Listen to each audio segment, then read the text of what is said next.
The activities. All right, thank you so much here. The program this morning on ITV on independent television. A very good morning to you one more time. I told you that we are going to be looking at the anti-open grazing bill in Edo State, and we're going to be focusing more also on the desirability of this bill. Then, of course, when we have plenty of time, we are going to be looking at the midterm ministerial performance. That the presidency had a retreat with the ministers yesterday, and as a matter of fact, we are told that the president actually gave the ministers a charge that they should ensure that they do the needful at the time winds up for them. Well, we are so privileged to have Barrister Adams Aliu this morning. He's a notary public and, of course, a legal luminary in Edo State. Barrister, you're welcome to this program this morning on ITV. We also have Barrister Dr. Patrick Awo Osaige, who is a public affairs analyst and also a legal luminary in Edo State. Doctor, you're welcome to this program. It's my pleasure. Thank you for having me. All right. Now, on Monday, to be precise, we saw the town hall meeting in Edo State, in Benin State to be precise, whereby consigns members of the state were called for the state government and also members of the state to put minds together, put heads together and discuss the way forward as it relates to the anti-open grazing bill.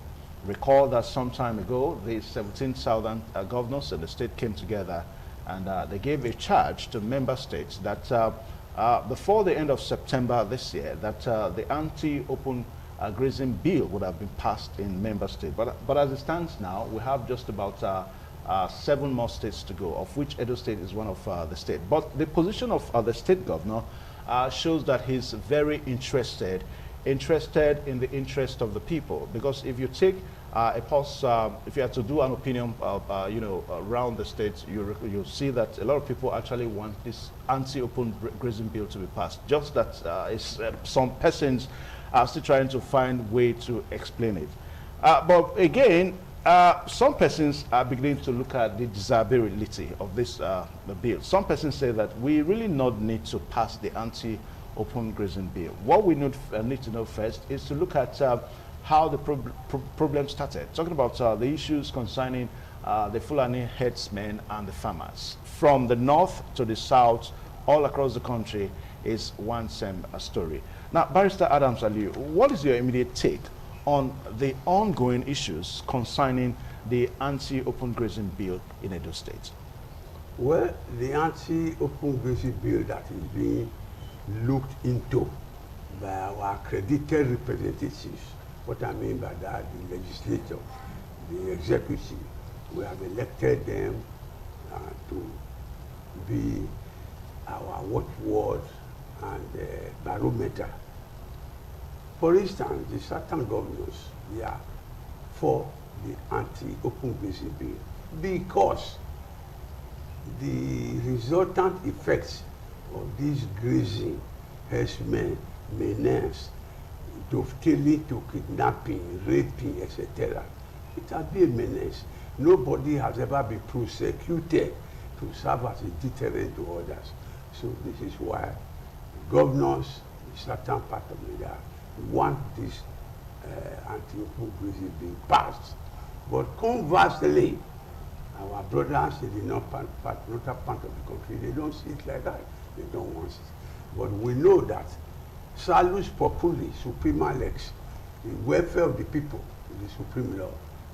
The law has to be passed to ensure guarantee of lives and property. Section 14(2) sub 2 of the 1999 Constitution said that the aim of government is to ensure the welfare and stability of the government. So if there is no bill against open grazing, herdsmen can do and undo, ravage farm, rape women, kidnap people, then there will be no security, there will be no welfare. So it is good omen, and we will expect it to be passed because vote populi, Vox Dei, the voice of people, the voice of God. Life has become insecure. The herdsmen in yesteryears, they merely drove their cattle, said their cattle when we were growing up. But now they have moved more than that. They want a colony. The disabuse women, the cow to eat farms, destroy crops. It cannot continue. People should be tried for their anti-inhuman activities and punished accordingly to serve as deterrence to others. And for the open grazing bill, as it were, in conformity with the certain state governments. Okay. Now, Barrister Patrick, Dr. Barrister Patrick Awosaige, the whole thing surrounding the anti-grazing bill seems to be taking different undertone, because some persons begin to look at it politically, and some persons beginning to look at it as another thing that has to do with the North and the South. But the governor has taken a lead to try to explain the situation, that look, let us take a pause and look at the whole issue, because the fights, the issue with the Fulani headsmen, you know, some of them that are accused, alleged to be responsible for some of the things that we see around, goes more further than what we are saying. It's more of the ownership of land. That is what the governor is trying to explain to the people, that we should take a clue. Let's take a nitty-gritty look at the issue. It is not just enough for us to pass a bill that may not be able to be enacted. It is enough for us to look at the nitty-gritty of the situation first, so that we have a handle on the situation. Now, for some people, they see that, no, the governor is trying to buy time, is trying to, you know, trying to take the situation to another different level. I don't know what your immediate Thank you very much. I don't think governance and governments have to work by principle. And it's not an issue of him waking up from his bedroom and rushing to putting his pen on paper. He has to sit down and tax himself to be assured that whatever he's going to do will be in the interest of the generality of everyone. And again, we cannot wish away the fact that the indigents, our folks, have been killed. We remember the Agatu killing in Benue and all of that acts that have been perpetrated. You know, it's so amazing that despite all this evil and this menace that have ravaged the entire country, it seems as if we are still paying lip services to it. I think that is where we have issues. But my major worry is not even in the passage of the bill or, you know, making it a law as it stands.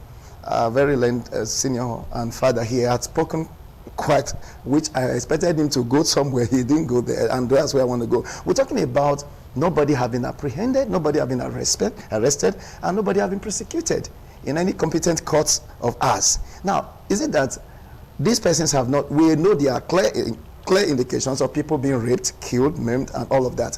Why have they not been? Who do we hold responsible for the arresting? Where are the law enforcement? I think that's where the major problem lies. It's not about the law, because the moment you enact a law, you bring it, make it a law, and then you say, well, who will arrest them? The same persons that are killed, that were not apprehended and prosecuted in a court, are they who will not arrest them when they violate the law that have been put up? That's why I think the governor is trying to take a critical look at this dimension. It's not just about the law.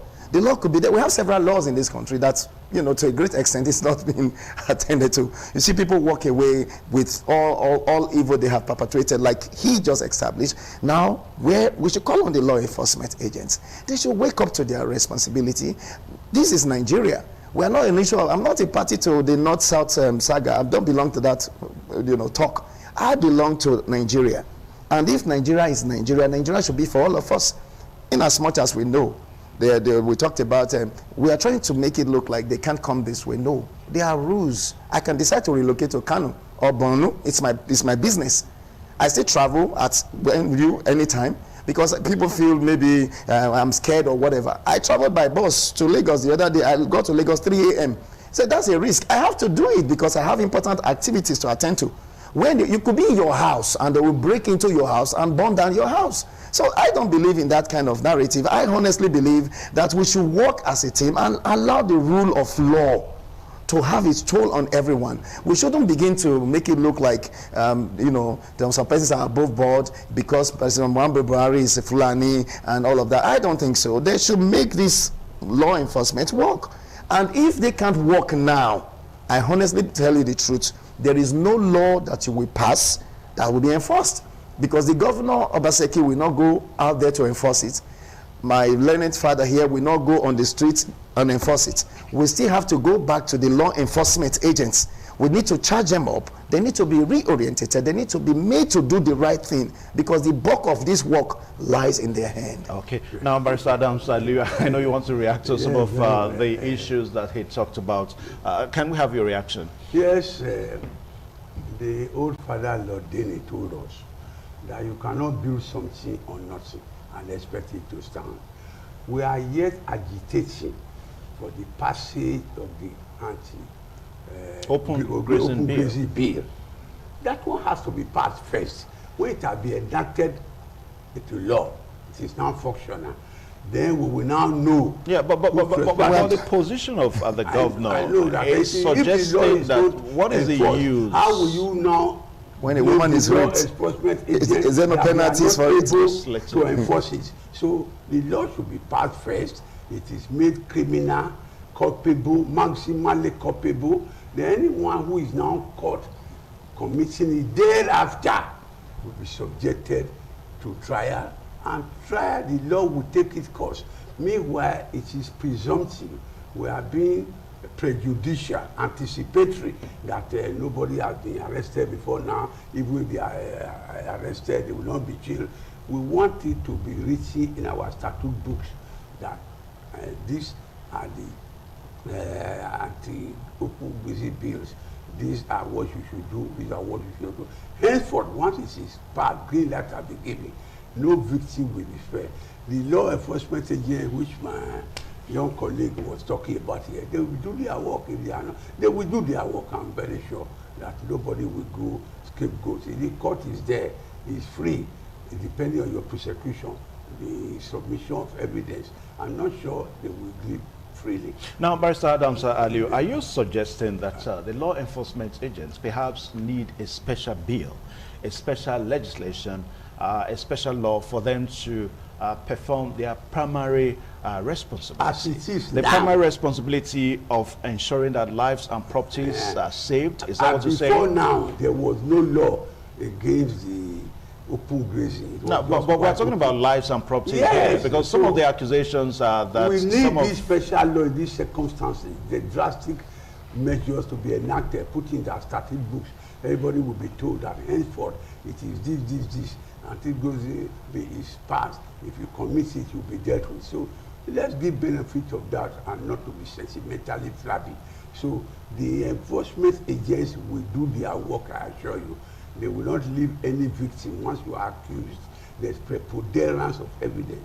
They will not let you go free. Okay. For the bill to be passed first, which you are doing, that is the first, before you can put something on it. All right, now, Dr. Patrick Awosaige, for some people, they see it that some time ago, the governor gave an order, as it relates to when we had issues with Odigwetwe, if I can remember that now, Odigwetwe and Odigi.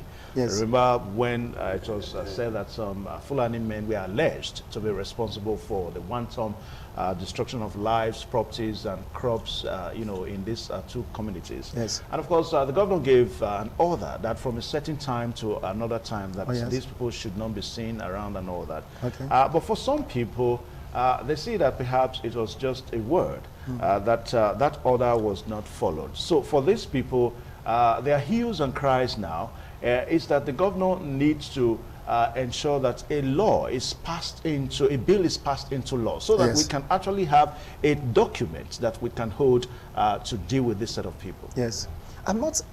We are not against the governor ascending to the bill. Okay. Nobody is against that. But I'm only trying to create or make you see something. That the governor had uttered the word, it should be followed. If the governor has said something and said, okay, like this road should not be plied through between the hour of this and that time, it will be honored and obeyed. What I'm trying to say, the truth is that, So why do you think that directive was not honored, was not followed? Because he will not enforce it. He's not in control of the commissioner. The commissioner is not answerable directly to him in the actual sense. He does not control them, and that's what you should know. These are some of the challenges we are talking about. He is the chief security officer. We just say it's just by the name. The commissioner of police takes his directive from the IG. He takes from the AIG, he takes from his superiors, and all these are controlled by the federal government. So we cannot wish that away. We are talking about a governor giving an instruction and it's flaunted. Okay, now, who do you now hold liable for that? Will you now go back to Mr. Governor and say, well, you gave this and you didn't do anything? What else will he do? Okay, we call on the commissioner and say, sir, okay, sir, yes, sir, and all of that. What will he do? Will he now go beyond his boundaries? He's the governor. He has given his word. Now, I'm saying now, there are evidences of women being raped. There are evidences of people being killed. Where are the killers? What have been done in time past? That is the question I'm asking. He's going to assent to it. It's not as if he's shying away. I don't think so.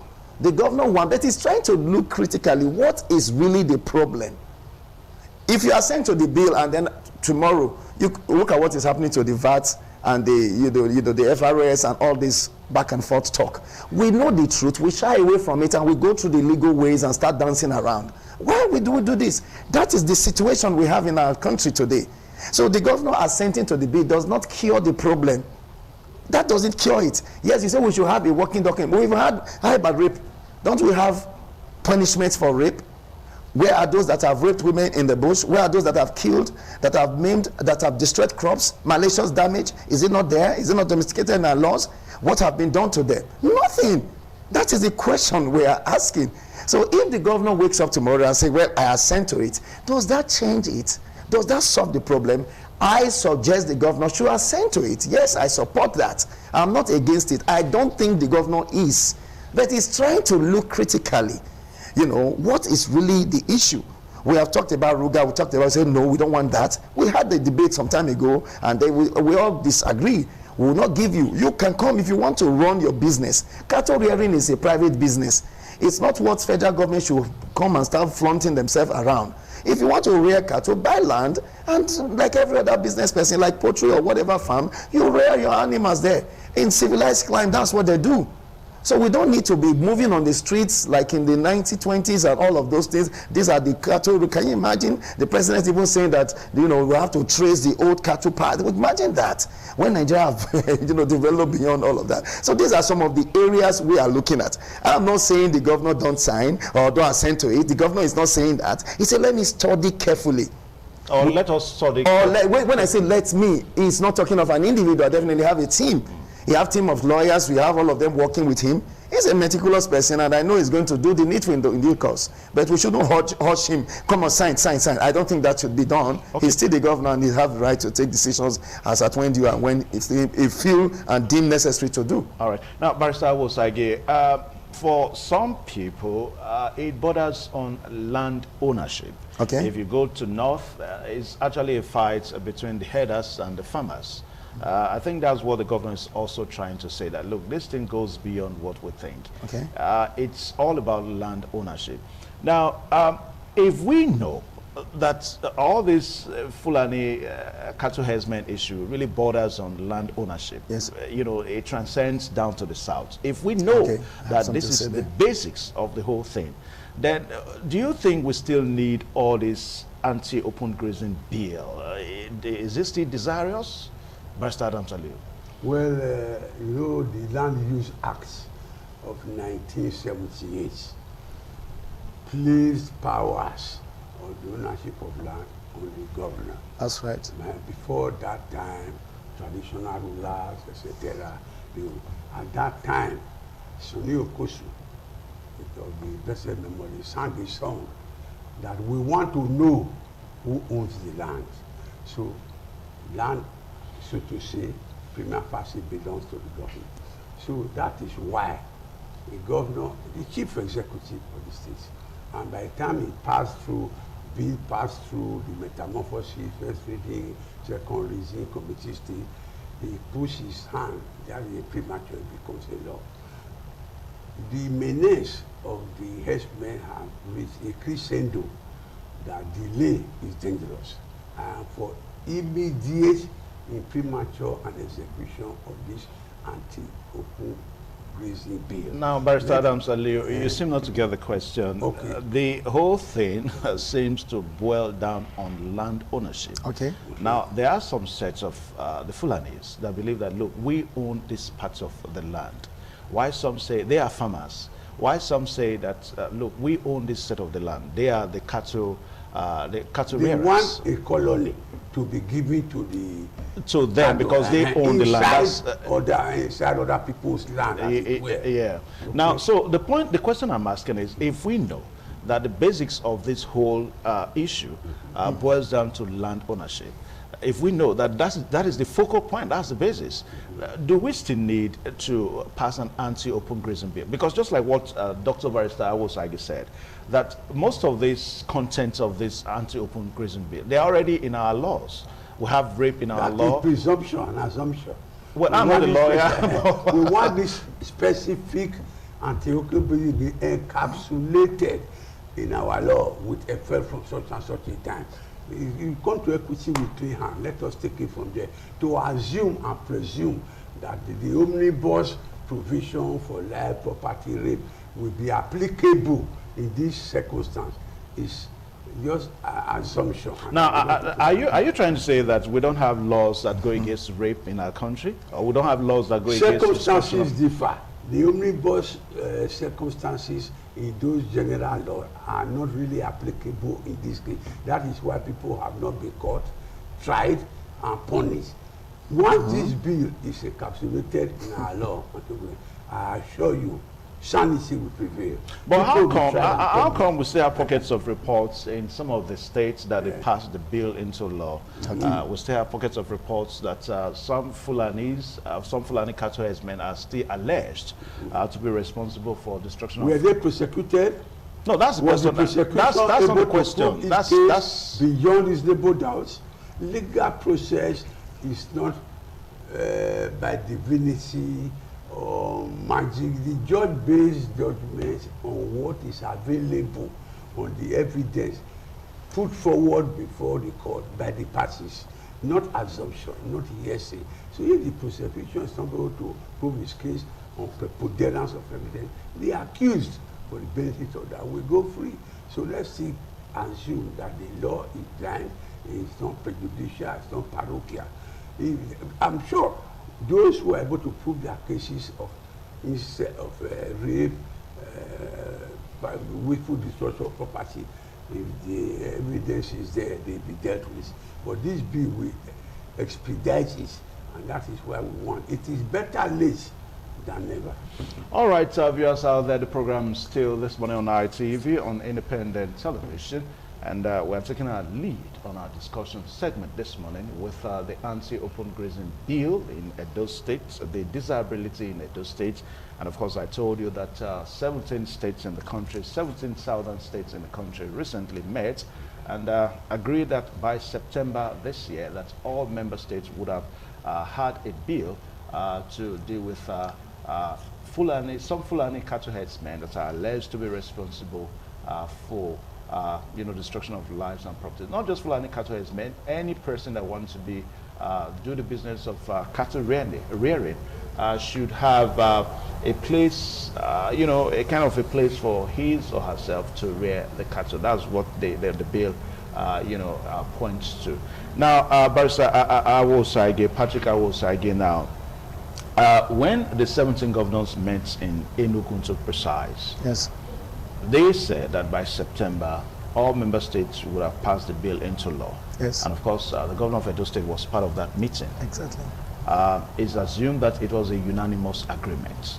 Okay. Now, for some people, they begin to look at it that how come Edo State is still among one of the 7 states remaining, bearing in mind that Edo State is one state that you cannot really wish away in South when it comes to issues and all that. So the question is, what is really going on? I don't know what you may want to react to this. Thank you very much. Before I go there, I want to quickly clear something that Barrister Adams Haliwa said. He said, the law, you asked a valid question of areas where we have pockets of this, where governors have ascended to the bill.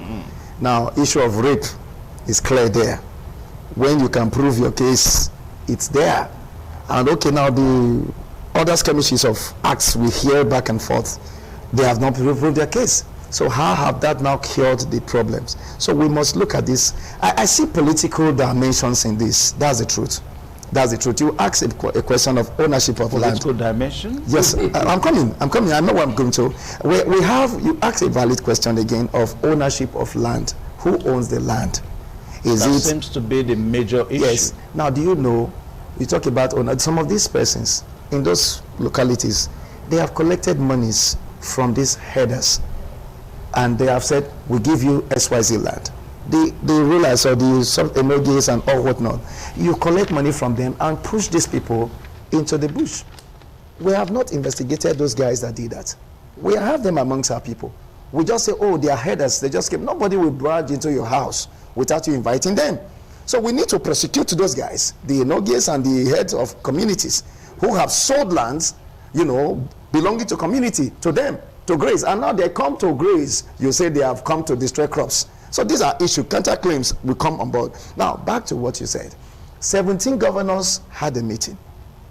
That we have had a meeting, it's not binding that we must apply it the same way, because we are going back. The question people are asking is that the position of the governor now, why didn't he bring that position up? Things changed. I remember Condoleezza Rice, American Secretary of State. She made some decision 20 years before she became, and then I said, look at what you have said now. She said circumstances have also changed. So you cannot, at the time they were having that meeting, there were probably facts and information that he was not privy to. Now, at the time you need to put pen to paper and put things right, you need to look critically at it. Just like the way we write exams. You are studying and studying. When it's time to write exam, at the time you are penning down things, you have to check carefully, because this is going to determine your grades. That's basically what it is. It's not as if anyone is $1 that goes to the exam hall and they say, well, I didn't get this right. They want to be sure. Now, he had not penned down, like I said, that they said September, ultimatum, or maybe by on or before September ending. You know, there's no consequence for who does not keep to that. We need to work together as a team. But making it look like maybe good enough now, he's not the only state.